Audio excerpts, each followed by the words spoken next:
Hello everybody, I'm here today with the Polestar 2 long-range single motor, and I'm going to charge it at the new Electrify America ultra-fast charge, hyper-fast charger. So for those of you who've never charged an EV before, the charge port's here. You remove the DC charging pin cover. Then you walk over to the charge station. This is charger 01. If you don't have the Electrify America app, you can pay with a credit card through the point of sale system, and this is the screen. I'm going to find out the pricing. It is currently 56 cents a kilowatt, and for members they have a discount. So what you do is you pick up the CCS1 connector and go over to your vehicle and then plug it in. Now it's connecting to the charger. You'll get a green light on the charge port and pay by credit card. Instead, since I'm going to initiate the charge through the app.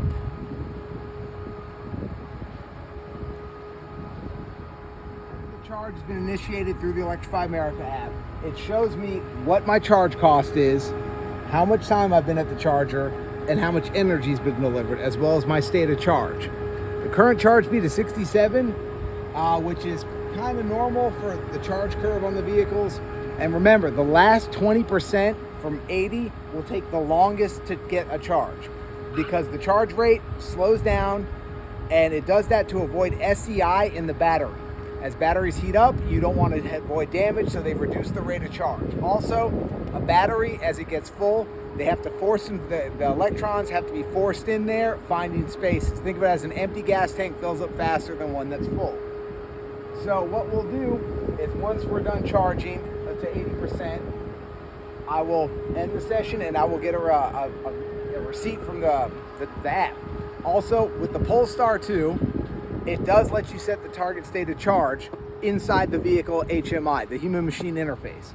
That is something I haven't experienced before. It's new because most EVs will let you only set a target state of charge on home charging.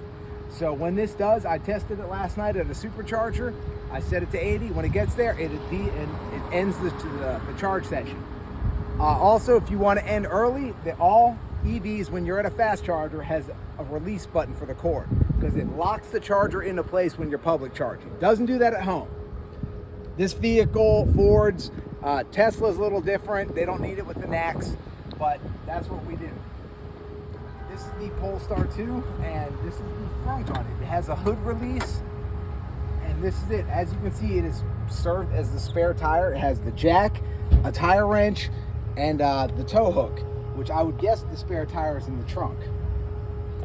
But this is the, as you know, Polestar is made by Volvo. That's why it has a Volvo sticker and a Volvo VIN.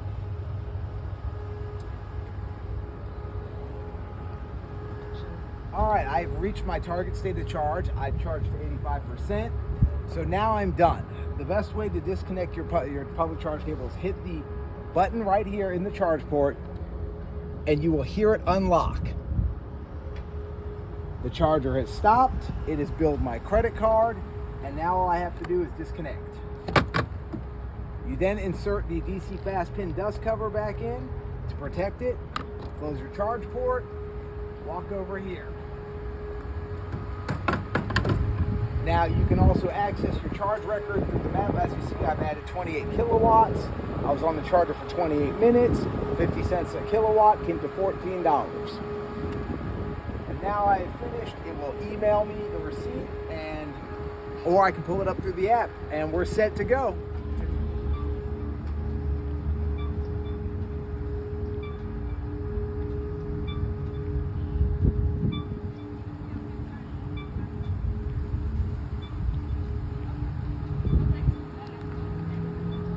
So now I'm going to walk you guys through the HMI, the human machine interface, or the infotainment system. As we can see on the Polaris, they have the Google system where you can download anything from Google Play and install it, which is fantastic. I have downloaded PlugShare on here that'll allow me to navigate and locate chargers and initiate sessions. On top of that, it has Google Maps, an air quality indicator, the range assistance, and a performance G-pad, which I thought was very interesting. where you get a G-pad, accelerator pad. My other favorite is the range assistant. It'll show you dynamic range, your instant kilowatt consumption, how your speed, driving style, and climate control are all impacting your range. The next one I like is, that's very neat, is a journey log. It will let you log your journeys. As you can see, this is a rental. I have not logged in and agreed to it. Next, this is the fun one, the actual car controls. You have drive, where you can control the standard, the feeling response, the steering response, light, standard, firm. One pedal driving, you can do it low, standard. That way you can keep regenerative braking on. The Polestar has a creep feature on. So whenever you have that on and you are in gear, it will creep forward like a gas vehicle. Also, driving assistance. You have lane keeping, driver alert, collision avoidance, roadside information, and ready to drive notification. This is the charge screen. This is where you can set your target state of charge, even for public charging, as well as for home charging. As you can see, the max charging speed for this vehicle for home charging is 48 amps. So you will not need to go higher to get a home charger, a level 2 home charger faster than 48 amps of power. Buying an 80 amp or a 60 amp will not make your vehicle charge any faster. Now, the more button. This is how you control the various features in the vehicle. You can do locking, car status, interior lighting, exterior, wireless phone charging, which is right here, located right there on the vehicle, mirrors and wipers. And the neat part is, what I like about this, it has a service feature for the wipers. That way you can change your blades out. You can change your blades out whenever they're worn, which is a very neat feature. On Tesla has the same. It's a neat feature to have.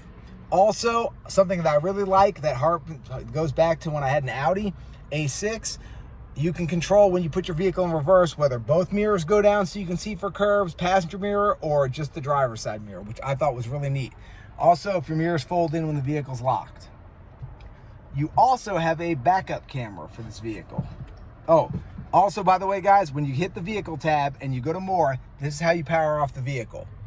There's a power off button right there, or you can walk away and the vehicle will auto turn off. P3 is where you set your profiles. As this is a rental, I have not done any profiles. Someone named Blake has set one up, and as you can see, it moved the memory seat to his position, as well as the mirrors.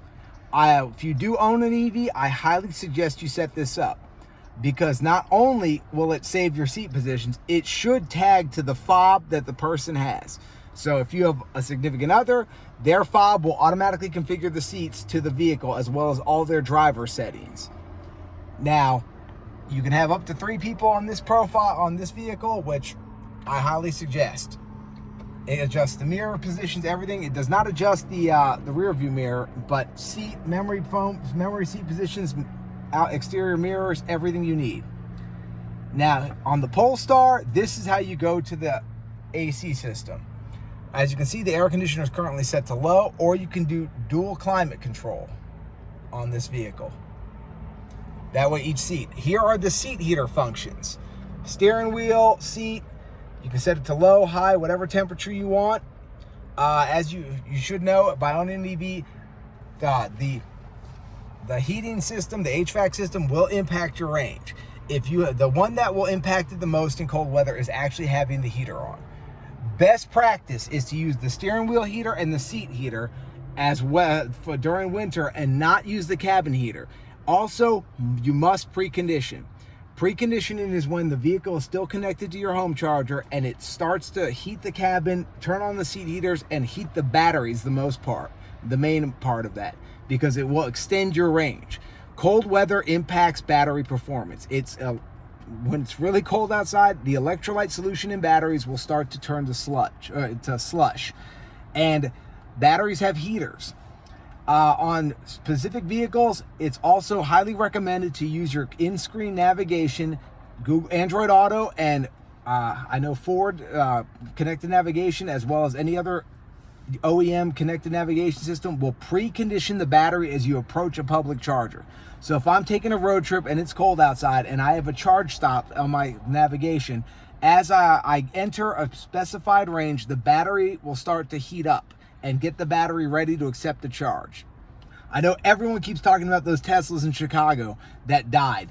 That happened because they were sitting there, queued up, waiting to charge with their heaters on. So when they died and they hooked it up, the charger literally had to heat the battery up before it could start charging. So by preconditioning, using your navigation to public chargers, it will precondition the battery and heat it up to get ready to accept the charge. And at home, before you leave, set a scheduled departure time. You can do that on this vehicle right here under the charge button at the bottom. Schedule. You can set your charge time, your stop time, and start, and you can schedule for every day, one at a time. This is highly recommended, and I would guess Polestar allows this through the app. But without this, this is how you precondition. Other manufacturers will also have preferred charge times, so you can partner with your energy provider and get a credit back on your bill, so it doesn't cost anything to charge your EV at home. All right, well, let's go take a drive. As you can see, I'm at 85% charge level. I have 220 miles of range, and we're all set.